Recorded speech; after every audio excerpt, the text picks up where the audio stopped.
lent us a little boat, a tiny little boat, and we went off and had wonderful fun. And was Diana in a good mood? I mean, what was her mood in this period?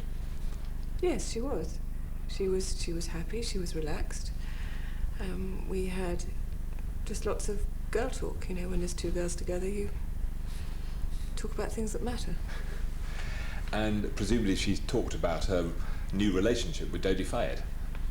She talked about her new relationship with Dodi, and she talked about other relationships and her family and everything. We talked about everything.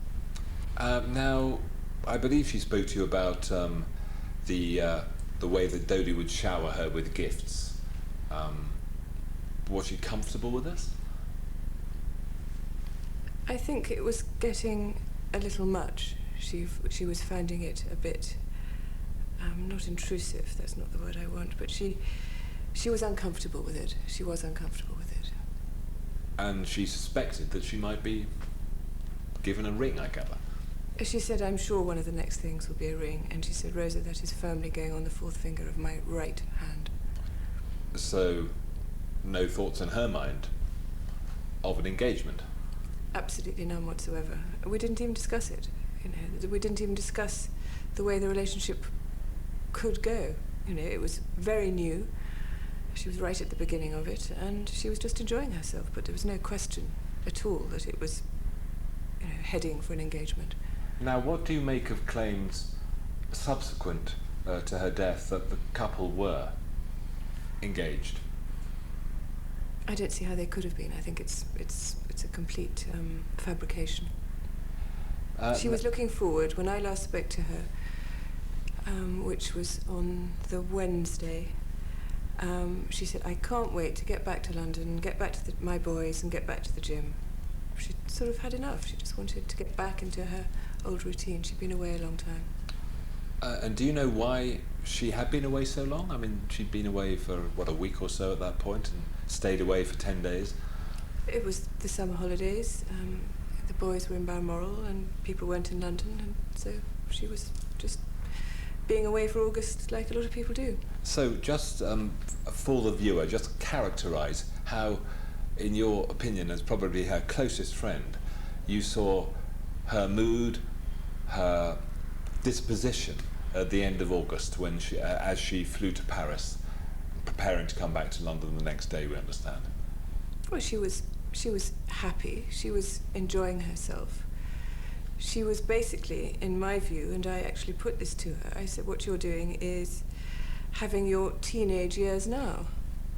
You know, you're having fun, you're having a fling, and you're enjoying it, and so you should. But in my view, it was no more than that. Did she talk at all about the possibility of living in Paris? Absolutely not, no. It's subsequently been suggested that she might have settled with Dodi in the Villa Windsor. No, well, we certainly didn't discuss anything like that. Now, do you recall your last telephone call with Diana? You say it was on the Wednesday, before, obviously the tragedy happened very early on the Sunday morning. Do you recall roughly what you talk about, what you spoke about and what was in the conversation? No, it was a very short conversation, and she was very happy. She said, I'm blissfully happy. But you know, she wasn't going to marry Dodi. Now, we have, of course, subsequently heard not only that she might have married Dodi through his father and the Fayed family, but also that she was pregnant. Now, do you think it's possible she could have been pregnant? No, I know for an absolute fact that she could not have been pregnant. Because when we were on the boat, which was 10 days before she died, she had her period. So she could not have been pregnant. And what do you make of claims that she might have been? People who say that in fact that was the reason that she was quote unquote murdered, because she was carrying a Muslim child. I mean, it just beggars belief. It's, you know, her whole life was, you know, people always spun stories about her. I mean, so often when I picked up a newspaper and read somewhere where we'd been together, you know, there was not hardly any truth in it at all. It happened throughout her life, and it is continuing to happen after her death. People like to invent things. How hurtful do you think this has been to her boys, to her family, and those who knew and loved her closely? It's impossible to say how hurt, the boys in particular must be. And I know that they find this public consumption of their mother very difficult. And it would be wonderful if all these people spinning these tales and lies and untruths would stop it.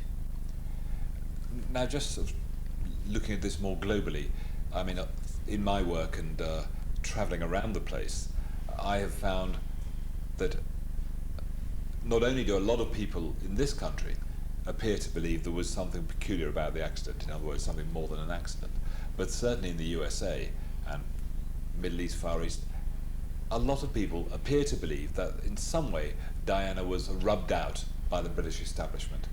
I mean, we're several years after her sad demise now. What do you feel about this? I mean, I don't know if you share my view or not. It doesn't really matter if you do or not, but how do you feel as a very close friend of hers? But again, that's a complete fabrication. It's clear that the man was drunk. He shouldn't have come back on duty, and that again was always part of the problem of her life, is that everybody wanted to be part of it. This man should have not gone back on duty, but because it was who it was, he did. I think it's as simple as that. He was speeding and he was drunk. Now, you accept that. Do you know, Diana's family accept that, but not everybody does. What do you think can be done to allay public fears? Because I don't think it's unrealistic to call it public fears that she was indeed. I interviewed, for example, the editor of the Daily Mirror a couple of weeks ago, and he said that people in this country just do not believe that she died in a car accident. Well, she clearly did, but I mean that it was more than a car accident. And he appears to be leading the cavalry charge of those who believe there was something peculiar about it. Yes, because something peculiar about it will sell newspapers. And I also think that she was such an extraordinary woman that people find it very difficult to accept that she could have died such an ordinary death. I think that's a problem that people have. But it is fueled by newspapers, by, broadcasters.